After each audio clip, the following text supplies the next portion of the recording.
Hello, good morning viewers. Welcome to my channel. அதாவது நம்ம நேற்று என்ன சொல்லியிருந்தோம், மார்க்கெட் வந்து 750 முடிக்க அதிக வாய்ப்பு இருக்குது அப்படின்னு சொல்லியிருந்தோம்.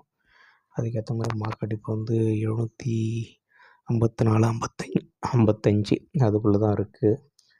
அதாவது என்ன பண்ணிகிட்ருக்காங்கன்னா, இப்போ மார்க்கெட்டுக்கான ப்ரீமியத்தை குறைச்சிட்ருக்காங்க. இப்போ பார்த்தீங்கன்னா 800 கால் 700 புட்டு வந்து ப்ரீமியம் குறைஞ்சிக்கிட்டு இருக்குது. இன்னும் கொஞ்சம் நேரம் கழித்து 750 கால் 750 புட்டு குறையும். அப்புறம் இன்னும் கொஞ்சம் நேரம் கழித்து 700 கால் 800 புட்டு குறையுங்க. அப்போ மார்க்கெட் வந்து நம்ம நினைக்கிற மாதிரி 750 முடிய அதிக வாய்ப்பு இருக்குது. ஒருவேளை இந்த புட்டு 800 புட்டு வந்து 50 ரூபாய்க்கு கீழே போனால் தான் மார்க்கெட் ஏறுறதுக்கு அதிக வாய்ப்பு இருக்குது. மேலும் மற்றொரு வீடியோவில் உங்களை சந்திக்கிறேன். நன்றி, வணக்கம்.